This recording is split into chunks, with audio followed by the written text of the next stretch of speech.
Ma côté du gens, c'est bien.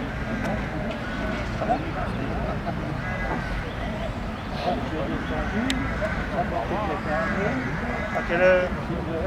6 heures. Ah non, il était dedans. Ça va appeler,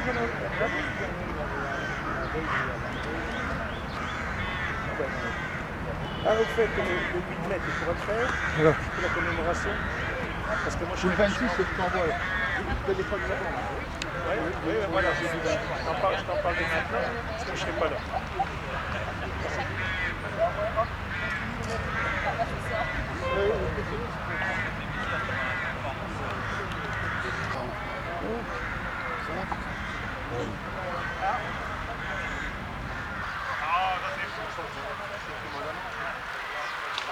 Le facteur a fait tout.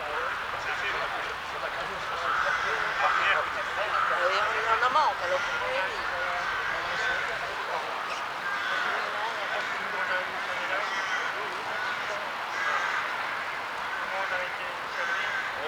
L'enveloppe du châtillonnais, patron.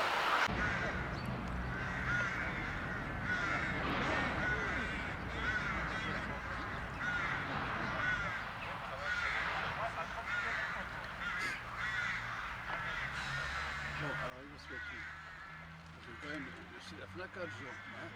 Si on ne prend pas lui en photo, hein, comme ça vous êtes le fils. Parce que j'ai jamais fait le rapprochement. Ah oui. D'ailleurs je ne savais pas que c'était Paul Magès. J'ai toujours admiré cette Invention. Ah ben, je me rendais compte à l'époque. Par contre, c'est vrai qu'on n'était pas bien au départ, parce que ça faisait bien le soutien à contrôle. Ah ben c'était une révolution. Hein. L'automobile, ça a été une révolution. Positif. Garde à vous. Il y a exactement 60 ans, le lundi 19 mars 1962, était proclamé notre vie au cessez-le-feu. Il était fin à 10 années de combat. En ce jour anniversaire, nous rendons hommage aux victimes civiles et militaires et à tous ceux qui ont pris part à ce conflit en accomplissant leur devoir de soldats français. Pour les porte-drapeaux, repos. La parole est désormais à M. Jean Lastenay qui va vous communiquer la parole de la FNACA.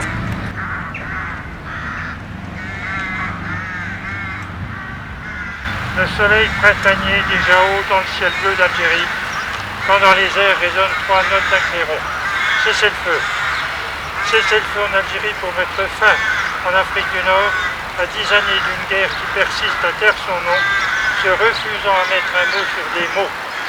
Une hypocrisie plus d'un demi-siècle durant. Cessez-le-feu. Solution de bon sens et de raison pour passer de l'ombre à la lumière, offrir les perspectives d'un avenir plus serein des deux rives de la Méditerranée. Dans la tourmente de ces années de brève, 30 000 de nos frères d'armes sont tombés face au ciel ou à la terre, les yeux ouverts vers l'au-delà, emportant un éclat de notre cœur.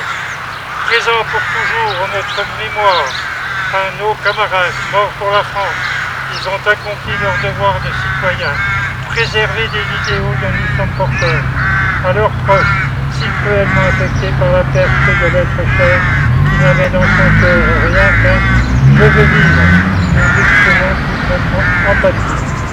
60e anniversaire du cessez-le-feu en Algérie. Indispensable rendez-vous mémoriel en hauteur de l'hommage à l'endroit des victimes civiles et militaires de cette guerre. Incontournable rencontre entre notre République et son histoire. Il veille à l'enseignement et au respect des dates de ces faits. Hommage à tous ces jeunes ayant grandi dans le silence étouffant après la Seconde Guerre mondiale pour, à l'aube de leurs 20 printemps, être jetés dans les affres d'une guerre les traumatisant à jamais. Leur parcours de vie est un enseignement précieux pour un avenir qui se conjugue au présent, aux heures les plus sombres de notre histoire. Ils ont su préserver nos institutions républicaines et sauvegarder les libertés collectives et individuelles de nos concitoyens. La France doit affirmer combien elle aime celles et ceux qui l'ont servi avec fidélité. Ils méritent un hommage particulier. La mémoire des vivants doit être transmise et visible. Jeune fille, jeune femme. À l'âge de lendemain plein de promesses. N'oubliez jamais que la guerre est un mal qui détruit chez l'homme son cœur et sa bonté et menace toujours sa dignité. Vouloir passer la colombe sur l'arc-en-ciel de la paix implique courage et vigilance. Avec de l'audace, ensemble, créons de la vie sur les mots. La vie est si belle dans un si grand soleil. 19 mars 2022, 60e anniversaire du cessez-le-feu de la guerre d'Algérie. Nous vous invitons à honorer nos valeureux aînés et porter avec nous un message de paix et de réconciliation conforme à nos valeurs. Vive la République, vive la France. Et en mémoire de tous nos morts, en mémoire de Jean Limoges, je vous demande d'observer le silence. Mesdames, Messieurs, ces paroles semblent prémonitoires et même de pleine actualité au moment où, aux portes de l'Europe, vient de naître une nouvelle guerre. Qu'avons-nous pour lutter? Comme il vient d'être dit dans le communiqué, être debout, être devant nos monuments, saisir les symboles de la paix, mais aussi d'une certaine détermination à la défendre. C'est pourquoi, au pied de ce monument, nous allons rendre hommage à ceux qui ont laissé leur vie pour la patrie. Et ce symbole, il est double. Ce sont nos drapeaux, portés fièrement par les porte-drapeaux, et ce sont les fleurs que nous allons déposer au pied de ce monument. Monsieur le maire, au nom de la ville de Châtillon-sur-Seine, je vous prie de déposer la gerbe, symbole de la reconnaissance des Châtillonnais envers tous ceux qui ont donné leur vie pour la patrie.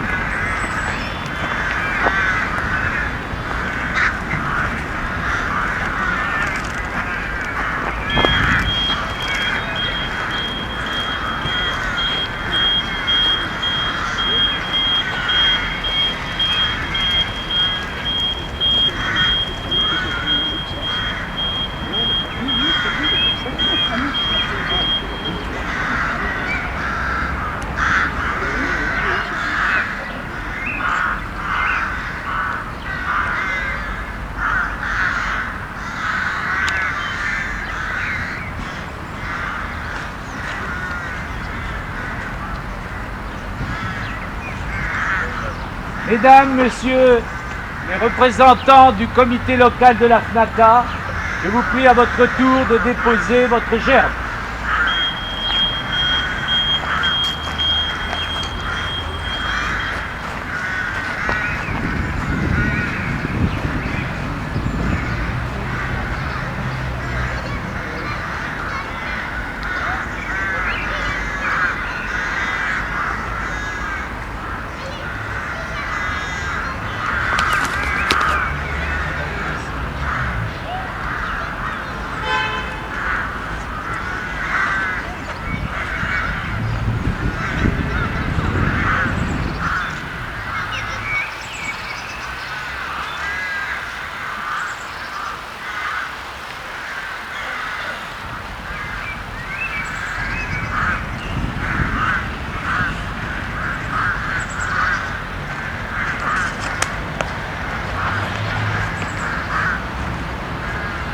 Messieurs les représentants du comité des anciens combattants, je vous prie de déposer votre gerbe qui va symboliser la reconnaissance de la patrie pour tous les soldats de tous les conflits.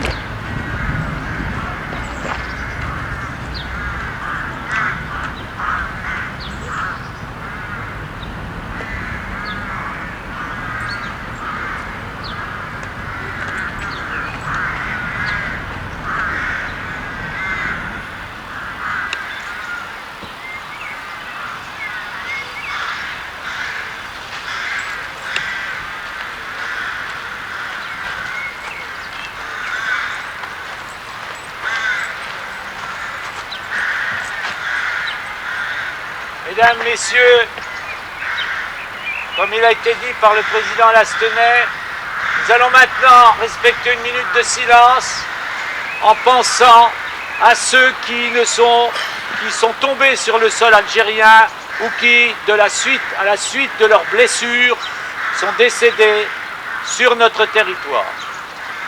Aux morts!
L'étendard sanglant élevé, l'étendard sanglant élevé, entendez-nous dans nos campagnes, ces féroces soldats qui viennent jusque dans nos rangs, égorger nos fils et nos campagnes.